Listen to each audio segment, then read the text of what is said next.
سابق چیف جج پر نون لیگ ہی نہیں پیپلز پارٹی کی مہربانیوں کی فہرست بھی طویل ہے۔ سندھ حکومت نے اسلام آباد میں مقیم رانا شمیم کو کراچی کی لاء یونیورسٹی کا مہنگا ترین وائس چانسلر بنایا۔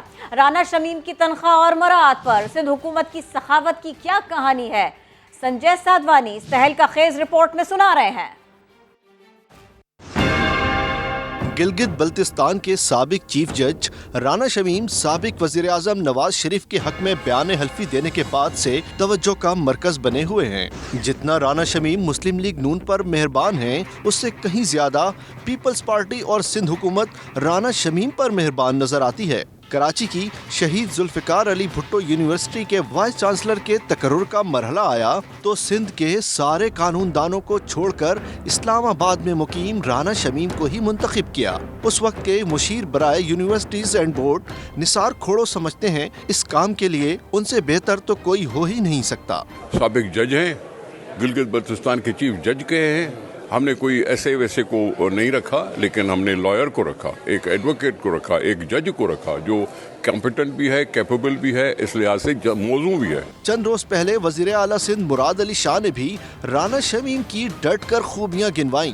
رانا شمیم صاحب کی appointment through a search committee ہوئی تھی۔ ہمارا وائس چانسلر کا قانون یہ کہتا ہے کہ جی کسی کو جج ہوں یا وکیل ہو اس پائے کے تقرری کے بعد تنخواہ اور مراعات طے کرنے کا مرحلہ آیا تو سندھ حکومت نے سخاوت کے سارے ریکارڈ توڑ دیے۔ رانا شمیم کی بطور وائس چانسلر تنخواہ اور مراعات کے ساتھ ماہانہ 30 لاکھ روپے مقرر کر دیے، جو اس سے پہلے سندھ کی کسی یونیورسٹی کے وائس چانسلر کو نہیں دی گئی تھی۔ سما نے تنخواہ کا سوال اس وقت کے ذمہ دار کے سامنے رکھا تو انہوں نے ذمہ داری لینے سے انکار کر دیا، مگر وزیر اعلیٰ سندھ کے پاس ماہانہ 30 لاکھ روپے دینے کا بھی جواز موجود تھا۔ اور باقی رہی پے پیکج ڈفرینٹ چیزیں ہوتی ہیں، وہ میرے لیول پہ نہیں ہوتی۔ اچھا، 30 لاکھ روپے آپ سمجھتے ہیں کہ وائس چانسلر میرے لیول پہ وہ نہیں ہوتی۔ سیلری کا جہاں تک تعلق ہے، اس کا بڑا آسان ہے کہ جو لاسٹ آن سیلری کسی کی ہوتی ہے وہ منیمم رکھنی پڑتی ہے، اور وہ بھی قوانین موجود ہے۔ وائس چانسلر رانا شمیم پر سندھ حکومت کی سب سے بڑی مہربانی ان کا کئی ماہ تک یونیورسٹی نہ آنے کے باوجود عہدے پر برقرار رکھنا ہے، مگر مراد علی شاہ کہتے ہیں انہیں آخری بار یونیورسٹی آئے ہوئے ابھی 1.5 سال نہیں گزرا ہے۔ جہاں تک 1.5 سال سے نہیں ہے، یہ غلط ہے، اس لیے کہ پچھلے مجھے ایگزیکٹلی ٹائم یاد نہیں، مجھ سے ملاقات ان کی ہوئی ہے تو 1.5 سال سے کم عرصہ ہوا جب میری ملاقات ہوئی ہے، تو ایسا نہیں کہ 1.5 سال سے آئے گی۔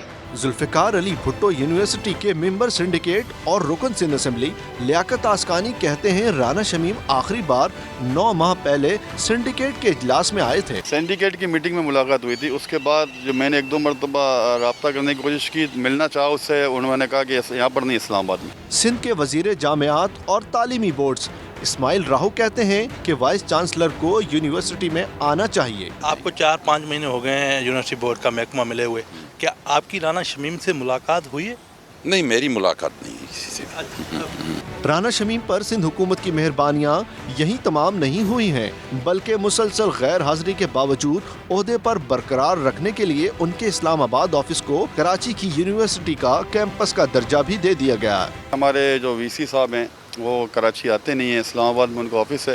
اپنے آفس میں انہوں نے ایک آفس بنایا دوسرا، کوئی کیمپس نہیں ہے وہاں پر، اور کہ یہ آپ کو پتہ ہے کہ زیب السندھ اسمبلی سے چارٹرڈ ہے، اور یہ اس کا جو بھی کیمپس ہوگا سندھ میں ہوگا، سندھ سے باہر کدھر ہو نہیں سکتا۔ یونیورسٹی کا جو مین کیمپس ہے وہ تو کراچی میں، پھر کیسے نظام چل رہا ہے یہ سر؟ دیکھیں جی، وہ وہاں پر بیٹھ کر میرے خیال میں وکالت بھی کر رہے ہیں اور یہ بھی کام کر رہے ہیں، اور چھوٹا سا آفس بھی انہوں نے بنایا ہے زیبول کے حوالے سے، تو یہ بالکل غلط ہے اور سندھ کی ملکیت ہے۔ اس کو یہ آفس یہاں پر ہونا چاہیے، اس کو یہاں پر آ کر اپنے جو کالج ہے یہاں پر آ کر ٹائم دینا چاہیے، اگر اس کے پاس ٹائم نہیں ہے تو ریزائن کر دے۔ وزیر اعلیٰ سندھ مراد علی شاہ تو رانا شمیم کو سالانہ 3.5 کروڑ روپے سے زائد معاوضے پر وائس چانسلر لگانے پر ڈٹے ہوئے ہیں، مگر رانا شمیم کے طرز عمل نے متعلقہ وزیر اسماعیل راہو اور ارکان سندھ اسمبلی کے لیے بھی اس کا دفاع ناممکن بنا دیا ہے۔ سنجے سادھوانی، سما، کراچی۔